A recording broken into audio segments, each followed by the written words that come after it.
Hello, everyone, and welcome back to Speak Smartly and Fluently. I'm your host, Sarah, and today we're tuning into a very common, everyday situation, a taxi ride. Specifically, we're going to eavesdrop on some small talk happening between a taxi driver and their passenger. Small talk, as you know, is those light, short conversations we have with people we don't know well. Think about those typical, easy questions like, how's your day going? Or nice weather, isn't it? Now, for English learners, small talk can sometimes feel like a minefield. You might worry about saying the wrong thing, asking inappropriate questions, or simply not knowing how to keep the conversation flowing naturally. That's why in this episode, we're going to break down a real-life example of small talk in a taxi, highlighting useful phrases and offering tips to help you navigate these everyday interactions with more confidence. We'll focus on how both the driver and the passenger contribute to the conversation, keeping it light and friendly. Before we dive into the dialogue, let's quickly introduce our language takeaway for this episode. We'll be focusing on phrases related to politeness and showing interest in the other person. You'll hear phrases like, if you don't mind me saying so, which is a polite way to soften a potentially sensitive statement. We'll also look at, excuse me if I'm being a bit nosy, used to apologize for asking a potentially intrusive question. And finally, we'll examine, don't get me wrong, a common phrase used to clarify your intention and avoid misunderstanding. We also have a key phrase for putting it together today. What about yourself? While grammatically not perfectly correct, it's a very common and natural way for native English speakers to turn a question back to the other person. You'll hear how the passenger uses this to politely inquire about the taxi driver after answering his question. Understanding this common usage will help you sound more natural and fluent in your everyday conversations. In our Fluency Builder section, we'll touch upon the natural flow of small talk and how both parties contribute to keeping the conversation going. Notice how the taxi driver initiates the conversation with a simple question about the passenger's origin, and how the passenger responds and then reciprocates by asking about the driver. This back-and-forth exchange is key to successful small talk. We'll also highlight how both individuals use follow-up questions to show continued interest in what the other person is saying. So, are you ready to listen in on this everyday exchange and pick up some valuable phrases for your own small talk toolkit? Let's tune into the conversation between the taxi driver and the passenger for the first time. Pay attention to how they initiate the conversation, the types of questions they ask, and how they respond to each other. After the first listen, we'll come back and break it all down for you, making sure you understand every nuance of this casual interaction. Where to, miss? Hi, Crenshaw and Hawthorne at the Holiday Inn, that is on that corner. Sure thing. So, where are you flying in from? From China. Really? You don't look very Chinese to me, if you don't mind me saying so. It's fine. I am actually from Mexico. I was in China on a business trip, visiting some local companies that manufacture bathroom products. Wow, sounds interesting. Excuse me if I'm being a bit nosy, but how old are you? Ha! Don't you know it's rude to ask a lady her age? Don't get me wrong, it's just that you seem so young and already doing business overseas. Well, thank you in that case. I am 26 years old. And what about yourself? I'm 40 years old and was born and raised here in the good old USA, although I have some Colombian heritage. Really? That's great. Do you speak Spanish? Yeah, of course. Welcome back. That was our first listen to the small talk between the taxi driver and the passenger. Right from the start, we can see how a simple, transactional interaction can evolve into a brief, friendly exchange. The taxi driver begins with a standard professional question, where to, miss, establishing the purpose of the ride. The passenger responds clearly with her destination, and then the conversation takes a slightly more personal turn. Notice how the taxi driver then asks, so, Where are you flying in from? This is a very common and natural icebreaker when picking someone up from an airport. It's a polite way to show a little bit of interest in the passenger's journey and can often lead to further conversation about their travels. The word "so" at the beginning of the question helps to smoothly transition from the initial destination inquiry to a more conversational tone. The passenger's response, from China, really, indicates a slight surprise at the driver's follow-up question. The "really" here can convey a sense of you're actually interested in knowing that, or perhaps a slight weariness from a long flight. It opens the door for the driver's next comment, which is where our first fluency builder phrase comes into play. He says, "You don't look very Chinese to me, if you don't mind me saying so." Let's break down that phrase. "You don't look very Chinese to me." This is an observation, based on the driver's perception. It's a comment on the passenger's appearance not aligning with a stereotype he might have. Now, this kind of comment could potentially be seen as a bit insensitive or based on assumptions. That's why the second part of a sentence is so important, "if you don't mind me saying so." As we mentioned in our introduction, "if you don't mind me saying so" is a crucial phrase for softening a potentially sensitive or slightly opinionated statement. It's a way of acknowledging that what you're about to say might be a little personal or could be interpreted in different ways, and you're offering a polite disclaimer. It shows awareness and a degree of consideration for the other person's feelings. In this context, it attempts to make his observation less like a judgment and more like a curious thought. The passenger's response, "It's fine. I am actually from Mexico," handles the driver's comment gracefully. She doesn't take offense and simply clarifies her nationality. This shows good social skills and keeps the conversation flowing without any awkwardness.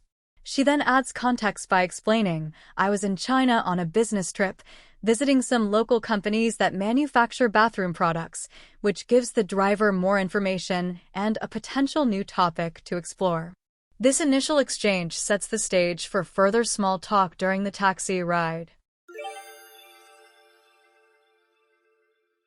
Following the passenger's explanation of her trip to China, the taxi driver responds with an enthusiastic, "Wow, sounds interesting."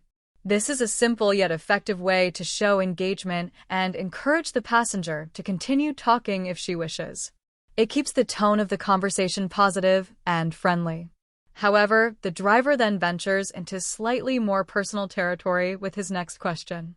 He prefaces his question with, "Excuse me if I'm being a bit nosy, but how old are you?" This is where our second language takeaway phrase comes in, "Excuse me if I'm being a bit nosy."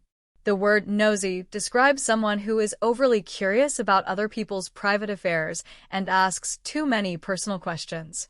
By saying, "Excuse me if I'm being a bit nosy," the driver acknowledges that his question might be considered somewhat intrusive. Asking someone their age, especially a woman you've just met, can indeed be considered impolite in many cultures, including Anglo cultures. The driver seems to be aware of this potential social faux pas and attempts to soften it with his apologetic preface. However, even with this polite introduction, the question itself still treads on somewhat sensitive ground. It highlights the challenge of navigating personal questions in small talk with strangers. The passenger's response, "Huh.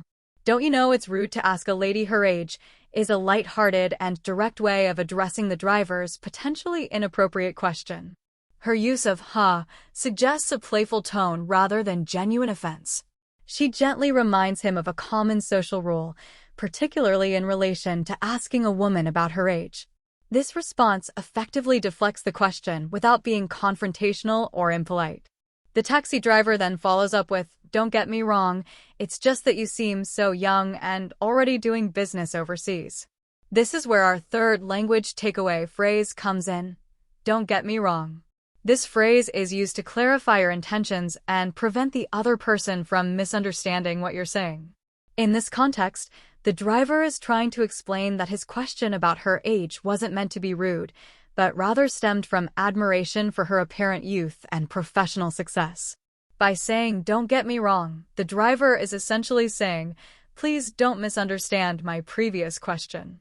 He's trying to backtrack and explain his reasoning in a way that hopefully mitigates any offense his initial question might have caused. This little exchange highlights how small talk can sometimes involve navigating potentially sensitive topics and how important it is to use polite language and be mindful of social boundaries. Following the slightly awkward exchange about her age, the passenger responds with a polite and informative answer. She says, "Well, thank you in that case. I am 26 years old." The "well, thank you in that case" acknowledges the driver's attempt to clarify his intentions and turns his potentially rude question into a compliment about her youthful appearance and achievements. This shows her social grace and ability to handle a slightly uncomfortable situation with poise. Then, the passenger reciprocates by asking, "And what about yourself?" This is our key phrase for putting it together today. As we mentioned earlier, while grammatically it might be more correct to say, "And what about you?" the phrase, "What about yourself?" is a very common and natural way for native English speakers to turn the conversation back to the other person. It shows politeness and a desire to learn more about the person they're speaking with. In the context of small talk, this act of reciprocity is crucial for keeping the conversation balanced and engaging. By asking, "What about yourself?"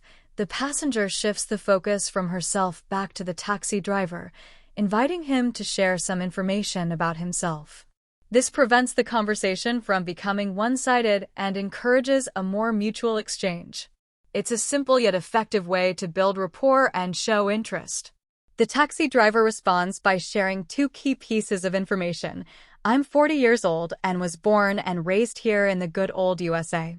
The phrase "born and raised here" is a common way to indicate that you have lived in a particular place your entire life. It suggests a strong connection to the local area and can often lead to further conversation about shared experiences or local knowledge. The phrase "the good old USA" is an interesting idiom. USA is, of course, the abbreviation for the United States of America. Adding "the good old" before it is a common, somewhat informal, and often affectionate way of referring to the country. It can convey a sense of nostalgia, patriotism, or simply a familiar and comfortable association with the United States. It adds a touch of personality to the driver's response. The driver then adds, "Although I have some Colombian heritage." The word heritage refers to the traditions, achievements, beliefs, etc., that are part of the history of a group or nation. In this case, it indicates that while the driver was born and raised in the USA, his family background includes Colombian roots. This introduces another potential topic for conversation and reveals a bit more about his identity. This exchange demonstrates how individuals in small talk often share snippets of personal information to build connection and keep the conversation flowing. The passenger responds to the taxi driver's mention of his Colombian heritage with an enthusiastic "Really? That's great." This positive affirmation shows her interest in what he has shared and encourages him to elaborate further if he wishes. It keeps the tone of the conversation friendly and open. Her use of "that's great" is a simple yet effective way to express a positive reaction. She then follows up with a direct question related to his heritage. "Do you speak Spanish?" This is a natural and logical follow-up, as Spanish is the primary language of Colombia. It demonstrates her attentiveness to what he has said and her willingness to explore a potential shared connection. Asking about language skills is a common way to find common ground and can often lead to interesting anecdotes or further conversation about cultural experiences. The taxi driver's response is a simple but affirmative, "Yeah, of course." The "at the beginning" is a common filler word in spoken English, indicating a brief pause before answering. The "yeah, of course" suggests that speaking Spanish is something natural and expected given his Colombian heritage. This closes that particular line of questioning, but could potentially open up further conversation about his family background, experiences with the Spanish language, or his connection to Colombian culture. This brief exchange highlights how small talk often involves looking for commonalities and shared interests.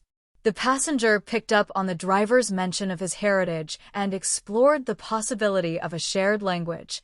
Even if they don't delve deeper into this topic during this short taxi ride, this attempt to find common ground helps to build a more personal connection between two strangers. Notice how the conversation flows quite naturally, with each person responding to and building upon what the other has said. The driver initiated with a question about her origin. She shared her nationality and travel purpose. He asked a personal question, albeit a slightly risky one. She responded gracefully and turned the question back to him. And he shared some personal details, leading to her inquiry about his Spanish language skills. This back-and-forth exchange is the essence of successful small talk.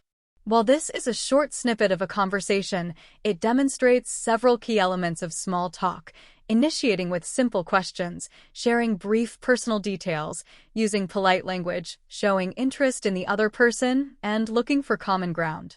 These are all valuable skills for English learners to develop as they navigate everyday interactions in English-speaking environments. And that brings us to the end of this episode of Easy English Chats.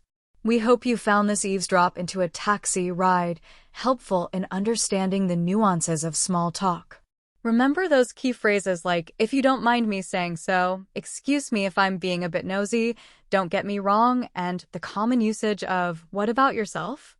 Practice using these in your own conversations, and don't be afraid to initiate light, friendly exchanges with people you meet.